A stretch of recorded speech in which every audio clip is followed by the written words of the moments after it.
నమస్తే welcome to weekend exclusives.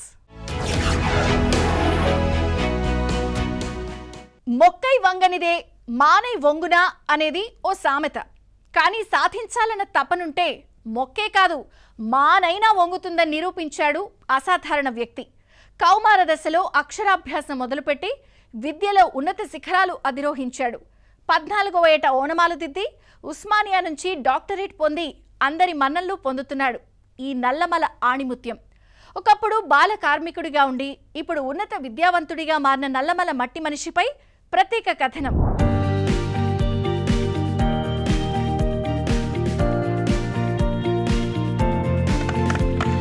Dasara పండుగ రోజు అందరు కొత్త బట్టలు కుట్టించుకుంటే నేను స్కూల్ యూనిఫామ్ కుట్టించుకున్నా. ఎందుకు స్కూల్ యూనిఫామ్ కుట్టించుకున్నా అంటే నేను చదువుకోవాలని నాకు ఆశ ఉంది, కాకపోతే నా వయసు అయిపోయింది. నాగర్ కర్నూలు జిల్లా బల్మూరు మండలం కొండనాగుల గ్రామానికి చెందిన ఇతని పేరు చింతా పరమేష్. వీరి కుటుంబానిదే రెక్కాడితే కాని డొక్కాడని పరిస్థితి. చిన్నప్పుడు పరమేష్ తల్లిదండ్రులు జీవనోపాధి కోసం నగరాలకు వెళ్లేవారు. ఆ సమయంలో తనకంటే చిన్నవాళ్లను చూసుకునేందుకు ఇంట్లోనే ఉండేవాడు. అలా పరమేష్ కు 10 ఏళ్లొచ్చాయి. ఆ తర్వాత స్కూల్ కు వెళ్లాలన్నా కుదరని పరిస్థితులు. అంతేకాదు ఆ తర్వాత పరమేష్ తండ్రి జీతానికి ఉండే ఇంట్లోనే పశువుల కాపరిగా 4 ఏళ్లు పనిచేశాడు పరమేష్. 14 ఏళ్లు వచ్చినా అక్షరం ముక్క నేర్చుకోలేదు. కానీ మనసులో చదువుపై ఎప్పుడూ ఆసక్తి ఉంటూనే వచ్చింది. నా పేరు చింతా పరమేష్. మా అమ్మ నాన్న పేరు చింత మషన్న, చింత తిరుపతమ్మ. మాది కొండనాగుల గ్రామం, బల్మూరు మండలం, నాగర్ కర్నూలు జిల్లా. నేను చిన్నప్పుడు నుంచి చదువుకోలేదు. నేను direct 7th class board exam రాసిన. అది ఏ విధంగానంటే, నేను చిన్నగా ఉన్నప్పుడు మేము 5 మంది సంతానం అమ్మ నాన్నకి. నేను 2వ వాడిని. నాకన్నా పెద్దవాడు అన్న చదువుకుంటుండే. నేను నా తర్వాత చిన్న తమ్ముడు. ఆ తమ్ముడిని పట్టుకోవడానికి అమ్మ నాన్న హైదరాబాదు వివిధ ప్రాంతాలకు కూలీలుగా వెళ్ళినప్పుడు దేశం గుంపులు అనే అంటుండే. అప్పుడు అట్లా ఆ పనులకు వెళ్ళినప్పుడు తమ్ముని పట్టుకోవడానికి నేను అమ్మ నాన్నతో పాటు నేను హైదరాబాదు వేరే వేరే ప్రాంతాలకు వెళ్ళినాం. తర్వాత మళ్ళీ ఇంటికి రావడం, మళ్ళీ ఇంకొక తమ్ముడు, అట్లా నా తర్వాత 2 తమ్ముళ్ళు, 1 చెల్లెలు. వీళ్ళందరూ పుట్టినప్పుడు అప్పటికి నేను వాళ్ళని పట్టుకుంటేనే అయిపోయింది నా జీవితం అంతా. అంటే బాల్య జీవితం మొత్తం అక్కడనే అయిపోయింది. అమ్మ నాన్న హైదరాబాదు వేరే వేరే ప్రాంతాల నుంచి ఇంటికి వచ్చి ఇంటి దగ్గర వ్యవసాయ కూలీలుగా ఉన్నారు. నాన్న ఒకరి దగ్గర జీతం ఉన్నాడు. అప్పుడు ఆ టైంలో నా వయసు 10 సంవత్సరాలు. నా 10 సంవత్సరాల టైంలో నాకన్నా పెద్దవాడు అన్న చదువుకుంటుండు. తర్వాత నా తర్వాత 2 తమ్ముళ్ళు, చెల్లెలు వాళ్ళు కూడా స్కూల్కి వెళ్ళడం జరుగుతుంది. నేను ఆ టైంలో నాకు ఇంత వయసు వచ్చింది కదా అని నేను ఇంకా స్కూల్కి వెళ్ళాలంటే నాకు 10 సంవత్సరాలు, ఇప్పుడు నేను వెళ్ళి ఏడ చదువుకుంటానట్టు నేను అనుకునే క్రమంలో మా నాన్న చుట్టుపక్కల ఉన్న వాళ్ళు కూడా అందరు చదువుకుంటే ఎట్లా, నీ చేతి కింద ఒకరు ఉండాలి, ఏదైనా పనిలో పెట్టుకుంటే బాగుంటుందన్న చెప్పడం వల్ల మా నాన్న ఎక్కడైతే పనిచేస్తుండో అక్కడనే నన్ను జీతం పెట్టిండు. ఈ క్రమంలోనే దసరా పండుగకు కొత్త దుస్తులుగా స్కూల్ యూనిఫామ్ కుట్టించుకోవడం పరమేష్ జీవితాన్ని మలుపు తిప్పింది. యూనిఫామ్ ధరించి ఊళ్ళో గుడి వద్ద జరుగుతున్న జాతరకు వెళుతుంటే ఎంవి ఫౌండేషన్ కార్యకర్త మౌలాలి గమనించి వివరాలు తీసుకున్నారు. చదువుకునేందుకు దారి చూపించారు. దాంతో 1, 2 ఇలా 6వ తరగతి వరకు చదవకుండానే నేరుగా 7వ తరగతి బోర్డు పరీక్షలు రాసి ఉత్తీర్ణుడయ్యాడు. ఆ తర్వాత ప్రభుత్వ పాఠశాలలో 10th పూర్తి చేశాడు. కల్వకుర్తిలో ఇంటర్, సైఫాబాద్లో బీఎస్సీ, అలా జియాలజీలో ఎంఎస్సీ చేశాడు. చదువుపై మక్కువతో టైం మొత్తం కేటాయించి భూగర్భ జల పరిస్థితులపై అధ్యయనం చేసి 35 సంవత్సరాల వయసులో పీహెచ్డీ పట్టా అందుకున్నాడు. దసరా పండుగ రోజు అందరు కొత్త బట్టలు కుట్టించుకుంటే నేను స్కూల్ యూనిఫామ్ కుట్టించుకున్నా. ఎందుకు స్కూల్ యూనిఫామ్ కుట్టించుకున్నా అంటే నేను చదువుకోవాలని నాకు ఆశ ఉంది, కాకపోతే నా వయసు అయిపోయింది. అంటే ఒక పిల్లవాడు స్కూల్కి వెళ్ళాలంటే 5 సంవత్సరాలు 6 సంవత్సరాలకు స్కూల్కి వెళ్తారు. కానీ అప్పటికి నాది 10 సంవత్సరాలు 14 సంవత్సరాలు అవుతుంది. ఆ 14 సంవత్సరాల వయసులో నేను 4 సంవత్సరాల జీతం చేసి ఇప్పుడు స్కూల్కి ఎట్లా వెళ్తా అని నేను ఆ దసరా పండుగ రోజు స్కూల్ యూనిఫామ్ నాకు ఇష్టం అని ఆ యూనిఫామ్ కుట్టించుకోవడం. అదే సందర్భంలో ఎంవీఎఫ్ క్యాంప్లో పనిచేసే మౌలాలి సార్, ఆ ఎంవీఎఫ్ క్యాంప్లో వాలంటీర్గా పనిచేసే మౌలాలి సార్ నాకు ఎదురుపడి దసరా పండుగ రోజు ఎక్కడ వెళ్తున్నా అంటే జమ్మికి వెళ్తున్నా అని చెప్పడం. ఏ క్లాస్ చదువుతున్నాను అంటే నేను ఏం చదవట్లేదన్నా అని అంటే, మరి స్కూల్ యూనిఫామ్ వేసుకున్నావు కదా అన్నాడు. అంటే ఈ స్కూల్ యూనిఫామ్ మీ అన్నదా మీ తమ్ముందా, మరి నువ్వెళ్ళి వేసుకున్నావు అని అంటే నాకు ఇష్టం కాబట్టి దసరా పండుగకు స్కూల్ యూనిఫామ్ కుట్టించుకున్నాను అని చెప్పిన. మరి ఎందుకు చదువుకోవట్లేదు నువ్వు అని అంటే, నేను ఈ 4 సంవత్సరాలు జీతం ఉన్నా చదువుకోవాలని ఇష్టం ఉంది, కానీ నా వయసు 14 సంవత్సరాలు, ఇప్పుడు స్కూల్కి ఎక్కడ వెళ్తానా నేను అని చెప్పడం వల్ల అతను ఏమన్నాడంటే, నీకు చదువుకోనికి ఇంట్రెస్ట్ ఉంటే ఎంఈఎఫ్ క్యాంపు బాల కార్మికులను అందరినీ చదివిస్తుంది, నీలాంటి వాళ్ళని అందరినీ వేరే వేరే విలేజ్లల్లో, మన విలేజ్లో లేదు కానీ పక్క విలేజ్లో అక్కడ అచ్చంపేటలో కానీ రాంపూర్లో కానీ ఇక్కడ క్యాంపులు ఉన్నాయి, మన్ననూరులో చదువుకోవడానికి అవకాశం ఉంది, నీకు కంపల్సరీ చదువు, నీకు ఇంట్రెస్ట్ ఉంటే రా తమ్ముడు అని చెప్పిండు. దసరా పండుగ వెళ్ళిన తర్వాత మా అన్నయ్య ఎంఈఎఫ్ క్యాంప్కి తీసుకెళ్ళి మౌలాలి సార్ ఆధ్వర్యంలో ఎంఈఎఫ్ క్యాంప్లో జాయిన్ చేయడం జరిగింది. అట్లా ఎంఈఎఫ్ క్యాంపు నుంచి నా లైఫ్ అంతా టర్న్ అయిపోయింది. తర్వాత ఇంటర్ కంప్లీట్ తర్వాత 2008-11 యూనివర్సిటీ కాలేజ్ ఆఫ్ సైన్స్ సైఫాబాద్లో బీఎస్సీ కంప్లీట్ అయింది. తర్వాత బీఎస్సీ కంప్లీట్ అయిన తర్వాత యూనివర్సిటీ మెయిన్ క్యాంపస్లో ఎంఎస్సీ ఎంట్రన్స్లో నాకు మంచి ర్యాంకు రావడం జరిగింది. ఎంఎస్సీ 2011-13లో ఎంఎస్సీ కంప్లీట్ అయింది. ఎంఎస్సీ అయిపోయిన తర్వాత నేను గవర్నమెంట్ జాబ్స్కు ప్రిపేర్ అవుతున్నా. అదే టైంలో మనకు తెలంగాణ రావడం జరిగింది. 14లో తెలంగాణ వచ్చిన తర్వాత ఇంకా మనకు జాబులు వస్తాయి అనే క్రమంలో బాగా ప్రిపేర్ అవుతున్నా యూనివర్సిటీ లైబ్రరీలో ఉండి. 2016లో నాకు స్టేట్ గవర్నమెంట్ నోటిఫికేషన్ వచ్చింది. మా జియాలజీ డిపార్ట్మెంట్లో అసిస్టెంట్ హైడ్రో జియాలజిస్ట్ పెద్ద నోటిఫికేషన్ వచ్చింది, కానీ నాకు అక్కడ జాబు మిస్ అయింది. ఆ జాబు మిస్ అయింది అనే క్రమంలో కొంత బాధలో అప్పుడే యూనివర్సిటీలో పిహెచ్డి ఎంట్రన్స్, పిహెచ్డి అడ్మిషన్ రావడం జరిగింది. పిహెచ్డి అడ్మిషన్ 2017లో అడ్మిషన్ అయిన తర్వాత నాకు అదేవిధంగా నేషనల్ ఫెలోషిప్ కూడా సెలెక్ట్ కావడం జరిగింది. ఆ విధంగా నా పిహెచ్డి కూడా కంప్లీట్ చేసిన రీసెంట్గానే. ఉస్మానియా విశ్వవిద్యాలయం నుంచి డాక్టర్ పట్టా అందుకున్నాక స్వగ్రామానికి వచ్చిన పరమేష్ కు గ్రామస్తులు ఘనంగా స్వాగతం పలికారు. పరమేష్ ను అతడి తల్లిదండ్రులను సత్కరించి అభినందనలు తెలిపారు. కొండాల గ్రామంలో చదువుకున్న ఒక వ్యక్తి ఒక పిహెచ్డి పట్టా పొందడం ద్వారా ఈ విధంగా మనకు సీఎం రేవంత్ రెడ్డి గారి దృష్టికి పోవడం అనేది చాలా సంతోషకరమైన విషయం. ఈ పరమేష్ నాకన్నా చాలా జూనియర్ వ్యక్తి. చిన్నప్పుడు నేను ఎప్పుడైతే నేను చూడలేదు, చదువుకున్నట్టు ఎప్పుడు చూడలేదు. మరి ఎందుకంటే వాళ్ళ కుటుంబ పరిస్థితులు బాగాలేక, వాళ్ళకి సరైన ప్రోత్సాహం లేక చదువుకోలేకపోయాడు. మరి ఆయన అన్ని పరిస్థితులు బాగాలేకున్నా కూడా ఆయన లోపల ఒక బలమైన కోరిక, నేను చదువుకోవాలన్న కోరికతో ఈరోజు మనం ఆయన 7th క్లాస్ కంప్లీట్ చేసి 10th కంప్లీట్ చేసి మరి తెలిసిన వ్యక్తుల సహకారం తీసుకుని ఈరోజు మరి ఉన్నతమైన చదువులు చదివి భూగర్భ జలాల మీద ఒక పిహెచ్డి చేసి ఈరోజు డాక్టర్ పట్టా అనేది సాధించడం జరిగింది.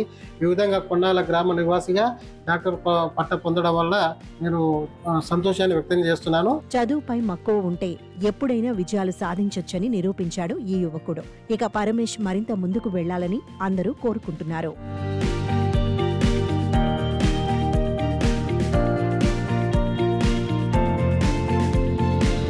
ఏదో మామూలు పార్కులోకి వెళ్ళాం, అక్కడ నిజమైన పులి, సింహం, ఏనుగులు చూసి షాక్ అవుతాం. కానీ తీరా చూస్తే అవి నిజమైన జంతువులు కాదని, బండరాళ్లపై అచ్చుగుద్దినట్లు చిత్రీకరించిన ఆర్ట్ అని తెలిసి ఆశ్చర్యపోతాం. అలాంటి చిత్రాలను వేస్తూ ఆశ్చర్యపరుస్తోంది ఓ యువతి. పెద్ద పెద్ద బండరాళ్లపై అద్భుతమైన కళారూపాల్లో నిజమైన జంతువులను చూసిన అనుభూతిని కలిగించేలా ఆమె వేసిన ఆర్ట్ అందరినీ ఆకట్టుకుంటోంది. ఇంతకీ ఈ చిత్రాలు చూడాలంటే యాదాద్రి భువనగిరి జిల్లాకు వెళ్లాల్సిందే.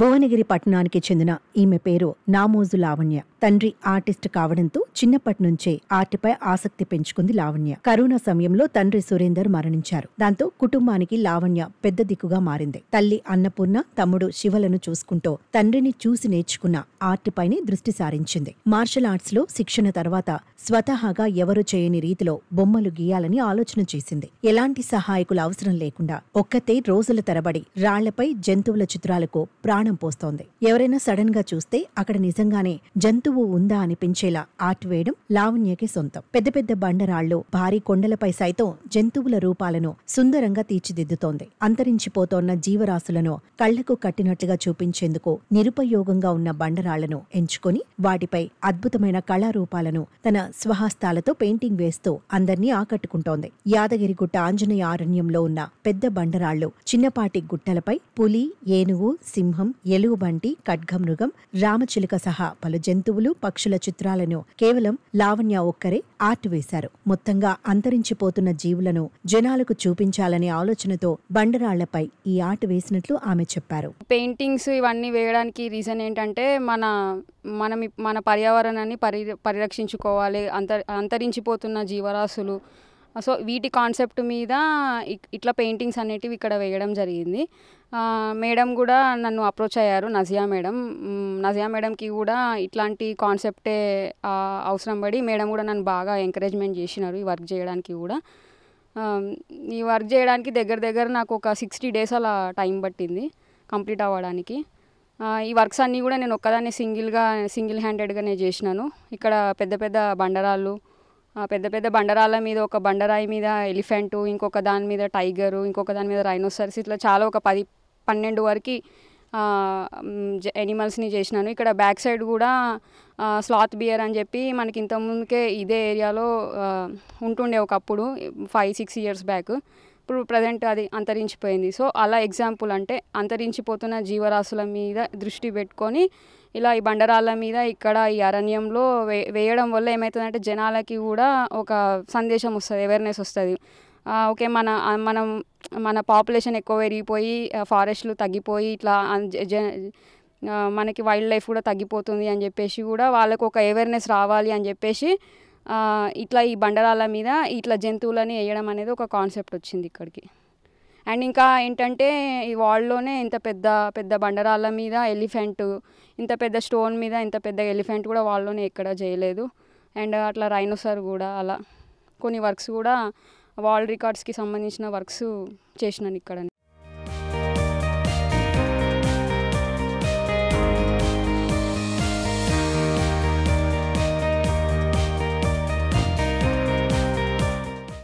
అయితే తన తండ్రి ఆర్టిస్ట్ అని సైన్ బోర్డులు వేస్తుండేవారని లావణ్య గుర్తు చేసుకున్నారు. రాబోయే రోజుల్లో సోషల్ ఇష్యూస్ పై పెయింటింగ్స్ వేసి ప్రజల్లో అవగాహన తేవాలని అనుకుంటున్నట్లు లావణ్య చెప్పారు. మా నాన్నగారు కూడా ఆర్టిస్ట్, ఎక్కువ సైనేజ్ బోర్డ్స్ ఇలా చేస్తుండే. చిన్నప్పుడు నేను మా నాన్నగారి స్టూడియోకి వెళ్ళి ఆ పెయింట్స్ అవన్నీ నేను చూసి దాంతో అలా అట్రాక్ట్ అయిపోయి నేను ఈ ఫీల్డ్లోకి రావడం జరిగింది. మా డాడీ చేసే పనులను అబ్జర్వేషన్ చేసుకుంటూ ఆ కలర్స్ చూసి అట్రాక్ట్ అయిపోవడం, ఇట్లా ఇంట్రెస్ట్ అనేది పెరిగిపోయింది నాకు. అట్లా చిన్నప్పటి నుండి ఆర్ట్ అనేది నాకు ఇట్లా చాలా ఇంట్రెస్ట్ ఉంటుండే. సో అదే నాకు ఇట్లా ప్రొఫెషన్గా కూడా ఇట్లా టర్న్ అయిపోయింది నాకు ఇక్కడ. ఇంకా అట్లనే అప్పటి నుండి నేను కంటిన్యూషన్ చేసుకుంటూ వస్తున్నాను. ఇంకా ఈ వైల్డ్ లైఫ్ కన్జర్వేషన్ చిత్రాలే కాకుండా ఇంకా కొన్ని కల్చరల్ మీద, సోషల్ ఇష్యూస్ మీద కూడా పెయింటింగ్స్ వేయాలి అని చెప్పేదే నాది గోల్ ప్రజెంట్. అట్లనే నేను స్వర్ణగిరి జలనారాయణ స్వామి పెయింటింగ్ వేయడం జరిగింది, భద్రాచలం పెయింటింగ్ చేయడం జరిగింది, లైవ్లో ఖైదరాబాద్ గణేష్ని పెయింటింగ్ చేయడం జరిగింది. కల్చరల్లో అంటే ఇప్పుడు ఇంటర్నేషనల్ ఆదివాసీ డే అప్పుడు కూడా వాళ్ళ ఏరియాకి వెళ్ళి అక్కడ లైవ్ పెయింటింగ్ చేయడం జరిగింది. అన్నిట్లా లైవ్లోనే బయట టెంపుల్ ముందు నిలబడి టెంపుల్ని చిత్రీకరించడము, జనాలు చూడడము, అంటే మన కల్చర్ మీద, అంటే పెయింటింగ్ రూపంలో మన కల్చర్ యొక్క ఇంపార్టెన్స్ ఏంది అని చెప్పేసి అక్కడ లైవ్లో కనిపించడము, ఇట్లాంటి యాక్టివిటీస్ చిన్న యాక్టివిటీస్ చేస్తాను. అంటే నేను ఇంకా కాశ్మీర్ టు కన్యాకుమారి అని చెప్పేసి నేను ఇట్లా టార్గెట్ పెట్టుకున్నాను. అందులో భాగంగా జస్ట్ 1 year అవుతుంది స్టార్ట్ చేసి, చాలా వరకు టెంపుల్స్ని కవర్ చేసినాను. నెక్స్ట్ కూడా రాబోయే రోజులలో కూడా ఇంకా ప్లాన్స్ ఉన్నాయి, ఇంకా టెంపుల్స్ని కవర్ చేసే ప్లాన్స్. ఇట్లనే బండరాళ్ళ మీద కూడా ఇంకా చాలా చేయాలని కూడా, సోషల్ ఇష్యూస్ మీద కూడా, సోషల్ జస్టిస్ మీద కూడా, లైక్ పొల్యూషన్ మీద కానీ, లేకపోతే ఆల్కహాల్ మీద, పావర్టీ మీద, ఇట్లా రకరకాలుగా కొన్ని మనకి జరుగుతాయి సామాజికంగా కొన్ని అంశాలు, వాటి మీద కూడా పెయింటింగ్స్ వేసి ప్రజలని అవేర్నెస్ తీసుకురావాలి అని చెప్పేసి, చిన్నపిల్లలకి కూడా ఇట్లా క్లాసెస్ చెప్పాలి అని చెప్పేసి ఇట్లా రకరకాలుగా నా ఆలోచనలు ఉన్నాయి.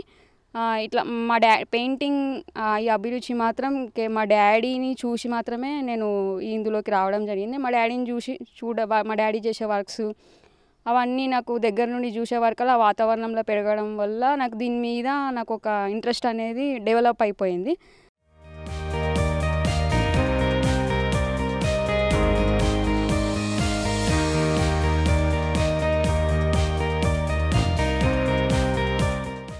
లావణ్య టాలెంట్ ని చూసిన ప్రతి ఒక్కరూ ఫిదా అవుతున్నారు. ఈమెకు మంచి అవకాశాలు లభించాలని కోరుకుంటున్నట్లు పేర్కొంటున్నారు.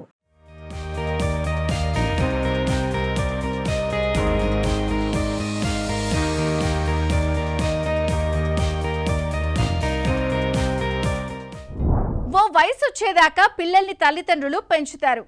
పిల్లలు పెద్దయి పెరిగిన తర్వాత వారి కాళ్ల మీద వాళ్ళు నిలబడి కుటుంబాన్ని పోషిస్తారు. తల్లిదండ్రులకు వృద్ధాప్యంలో తోడుగా ఉంటారు. వారి కష్ట నష్టాల్లో తోడుంటారు. కానీ ఓ తల్లికి ఆ దృష్టి లేకుండా పోయింది. ఆమెకు 81 ఏళ్ళు వచ్చినా 3 కొడుకుల్ని ఇంకా చిన్నపిల్లల్లానే సాకుతోంది. ఏ జన్మలో చేసుకున్న పాపమో పుణ్యమో తెలియదు, కానీ ఇంకా తన కొడుకులకు గోరుముద్దలు తినిపిస్తూనే ఉంది. మనసుల్ని మెలిపెట్టే ఆ అవ్వ దీన గాథ ఇది. కవులు ఇవ్వమంటే ఇవ్వట్లే, భర్తలేడు చచ్చిపోయింది, నెల అయింది. 2 సార్లు ఎస్ఐ వచ్చి ఇవ్వమంటే ఆయన వచ్చినప్పుడు ఎత్తమంటారు, ఆయన బాగానే ఎగ్గొడుతున్నారు. నా పరిస్థితి ఏంది? అదేమంటే చిన్న మనవాడు అంటాడు, పెట్రోల్ పోసి తగలబెడతా, పెట్రోల్ పోసి తగలబెడతారంటారని. 2 కొడుకులు మనవళ్లతో భారీ బలగం ఉన్న ఈ అవ్వ మాత్రం అనాథ అయింది. పెంచి పెద్ద చేసిన కొడుకులు ఈమెను వృద్ధాప్యంలో ఒంటరి చేశారు. ఇల్లు భూమి లాక్కుని ఇంటి నుంచి గెంటేశారు. ఈవిడ పేరు వెంకటలక్ష్మి. వయసు 80 సంవత్సరాలు. సరిగా నడవలేదు, ఏ పని చేయలేదు. ఎవరో ఒకరు ఆసరాగా ఉంటే తప్ప రోజు వారి కార్యక్రమాలు చేసుకోలేదు. అలాంటి ఈ పెద్ద ఆవిడను మనవళ్లు వేధిస్తున్నారు. నిజామాబాద్ జిల్లా నవీపేట మండలం గాంధీనగర్కు చెందిన వెంకటలక్ష్మి, బాలనాగిరెడ్డి దంపతులకు 2 కొడుకులు. పెద్ద కొడుకు నరసింహారెడ్డి, చిన్న కొడుకు నాగార్జునరెడ్డి. భర్త చనిపోవడం, కుమారులు దూరంగా ఉండడంతో వెంకటలక్ష్మి తన ఇంట్లో ఒంటరిగా ఉంటోంది. తన పేరిట ఉన్న 7 ఎకరాల పొలాన్ని కౌలుకు ఇచ్చి తన అవసరాలు తీర్చుకుంటూ వచ్చేది. అయితే కొంతకాలంగా ఈమె 2 మనవళ్లు పెద్దావిడ ఆస్తిపై కన్నేశారు. పెన్షన్ ఇప్పిస్తామని చెప్పి నానమ్మతో కొన్ని కాగితాలపై సంతకాలు తీసుకున్నారు. తర్వాత 7 ఎకరాల భూమి, ఇల్లు వారి పేరిట మార్చుకున్నారు. బ్యాంక్ పాస్బుక్, ఆధార్ కార్డ్, భూమి పాస్ పుస్తకాలను లాక్కున్నారు. ఇటీవలి అవ్వను ఇంటి నుండి వెళ్లిపోమ్మని బెదిరించారట. ఈ ఇల్లు భూమి మాదేనని, ఎక్కువ మాట్లాడితే పెట్రోల్ పోసి తగలపెడతామని వారు బెదిరిస్తున్నారట. దీంతో ఆ వృద్ధురాలు తనకు న్యాయం చేయాలంటూ పోలీసులు, రెవెన్యూ అధికారుల చుట్టూ తిరుగుతోంది.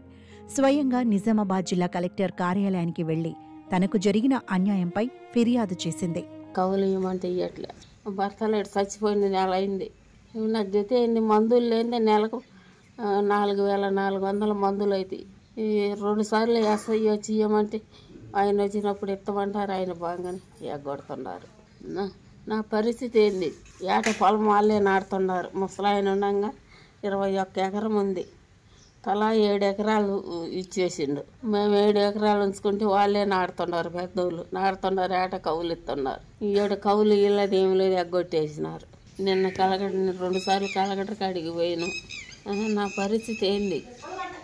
అదేమంటే చిన్న మనవాడు అంటాడు, పెట్రోల్ పోసి తగలబెడతా, పెట్రోల్ పోసి తగలబెడతారంటారని. సేద్దయ్య బునుకురాయి ఉండాలి ఉంది, నేను చూసిస్తా ఇయ్యే నాయనమ్మంటే మనవడికి దాన్ని నమ్మించిన అది తీసుకొని వచ్చి ఇంట్లో జరపడ్డాడు. ఇంక ఇయ్యమంటే ఇయ్యటంలా. ఇవాళ పొలం అమ్మి కడతా, నా పేరుతో ఉండే పొలం 1 ఎకరం ఉంది, మా అమ్మ వాళ్ళు వచ్చింది. భర్త మీద ఉండదు పొలము, ఇల్లు నా పేరు మీద ఎక్కాల. ఎంత ఉంది? 7 ఎకరాలు తీసుకుంటే అసాంటిమెంట్ 2 ఎకరాలు వచ్చింది మా భాగంలో. ఆ అసాంటిమెంట్ పోయినా 5 ఎకరాలు రావాలి, ఇల్లు రావాలి. నేను వెళ్ళిపోయిన తెల్లారి వాళ్ళిద్దరికి చేరుసోగం. న్యాయమే, ఇద్దరికి చేరుసోగం. జీవితంలో చివరి దశలో సంతోషంగా చూసుకోవాల్సిన కొడుకులు, మనవళ్లు ఇలా ఆస్తుల కోసం పోట్లాడటం సరికాదని అంటున్నారు. వెంకటలక్ష్మిని వేధించకుండా బాగా చూసుకునేలా కుటుంబ సభ్యులకు కౌన్సిలింగ్ ఇవ్వాలని పలువురు కోరుతున్నారు. కవులు ఇవ్వమంటే ఇవ్వట్లే, భర్తలేడు చచ్చిపోయింది, నెల అయింది. 2 సార్లు ఎస్ఐ వచ్చి ఇవ్వమంటే ఆయన వచ్చినప్పుడు ఎత్తమంటారు, ఆయన బాగానే ఎగ్గొడుతున్నారు. నా పరిస్థితి ఏంది? అదేమంటే చిన్న మనవాడు అంటాడు, పెట్రోల్ పోసి తగలబెడతా, పెట్రోల్ పోసి తగలబెడతారంటారని. భారతీయ సంగీత ప్రపంచంలో ఎన్నో రకాల సంగీత వాయిద్యాలున్నాయి. అనాది నుంచి వివిధ రకాల సాధనాలతో భారతీయ సంగీతం చరిత్రాత్మకమైంది. అందులో అత్యంత సుందరమైన, అద్భుతమైన సంగీత వాయిద్యాల్లో వీణ ఒకటి. సరస్వతీదేవి చేతిలో వీణ మాత్రమే ఉండటం చూస్తే దాని ప్రాముఖ్యత ఏంటో కూడా అర్థం చేసుకోవచ్చు. అలాంటి వీణల్లో తంజావూరు వీణ ఎంతో ప్రసిద్ధి. ఒకే చెక్క ముక్కతో తయారు చేసిన ఈ వీణస్వరాలు మీటితే సాక్షాత్తు ఆ దేవుడే పరవశించిపోతాడు అనే విధంగా ఉంటుంది. మరి అలాంటి గొప్ప వీణను ఎలా తయారు చేస్తారు, దాని వెనుక ఎంత కష్టం ఉంటుంది, ఆ విశేషాలేంటో తెలుసుకుందాం పదండి.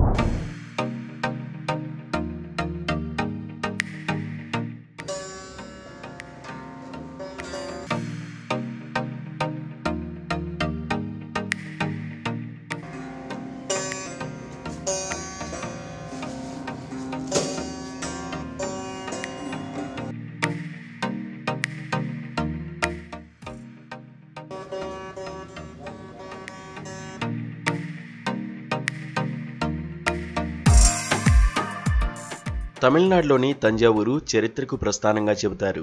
అయితే తంజావూరు అంటే ఎక్కువగా గుర్తుకొచ్చేది బృహదీశ్వర ఆలయం, చోళుల చరిత్ర, చిత్రకళలు. కానీ ఇక్కడ మరో ప్రత్యేకత కూడా ఉంది. వీణ తయారీకి ఈ ప్రాంతం పెట్టింది పేరు. భారత సంస్కృతిలో సంగీతంలో వీణకు ప్రత్యేక స్థానం ఉంది.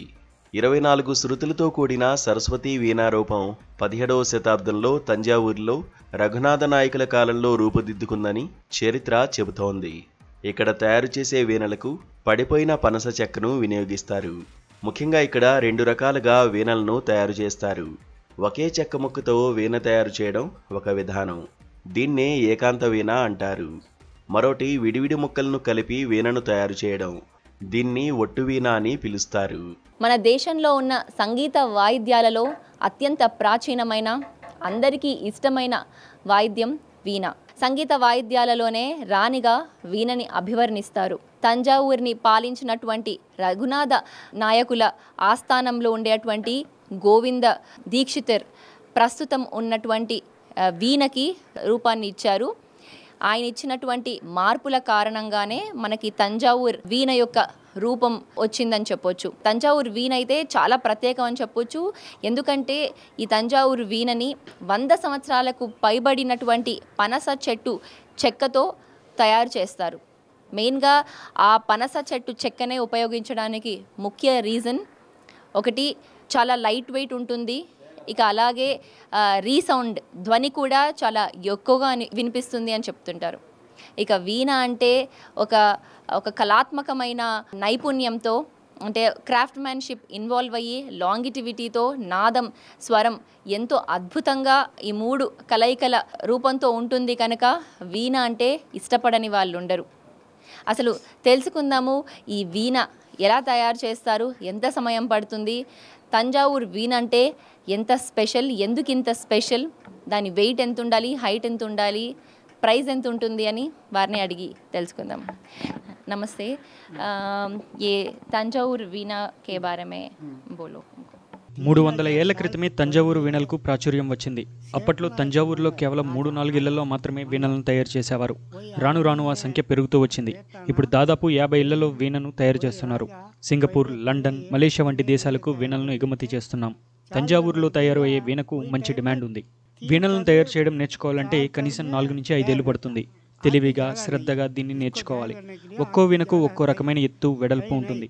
సాధారణంగా వీణలు 4 నుంచి 5 అంగుళాలు ఉంటాయి. ఇక వీణల్లో కూడా కొన్ని రకాలు ఉంటాయి. అందులో ఏకాంత వీణ, సాదా వీణ, కార్వింగ్ వీణ అని ఉంటాయి. తంజావూరులో వీణల తయారీ కోసం పనస చెక్కను మాత్రమే వినియోగిస్తాం. ఆ చెక్క నుంచి మంచి శబ్దం వస్తుంది. అందుకే వీణకు అది అనువైనదిగా భావిస్తాం. మిగతా చెక్కలను వీణలకు వినియోగిస్తే అంత శబ్దం రాదు. అంతేకాదు ఆ పనస చెక్క బరువు ఎక్కువగా ఉండదు. పైగా చాలా కాలం పాటు పాడవకుండా ఉంటుంది. జాగ్రత్తగా వాడితే ఎన్నేళ్ళైనా ఉంటుంది. అయితే ఒక్కో వీణ 3,000 రూపాయల నుంచి ₹1,00,000 వరకు ధర ఉంటుంది. ఆర్డర్ను బట్టి బడ్జెట్ చెప్తాం. వినియోగదారులకు నచ్చిన విధంగా వీణలను తయారు చేస్తాం. ఎంత పని పెడితే అంత రేటు ఉంటుంది. తంజావూరు వీణ కేవలం వాయిద్యం కాదు, సంగీతం, సంస్కృతి, సంప్రదాయాలకు సజీవ చిహ్నం. ఆధునిక యుగంలోనూ తంజావూరు వీణ అందరినీ ఆకట్టుకుంటోంది.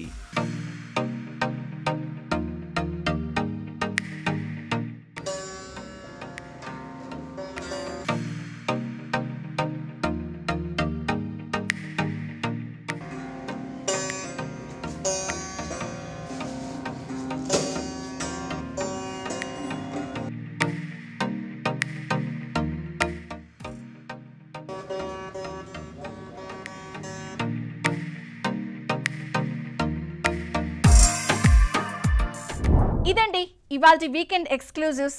వచ్చే వారం మరిన్ని ఇంట్రెస్టింగ్ విషయాలతో మళ్ళీ కలుద్దాం. నమస్తే.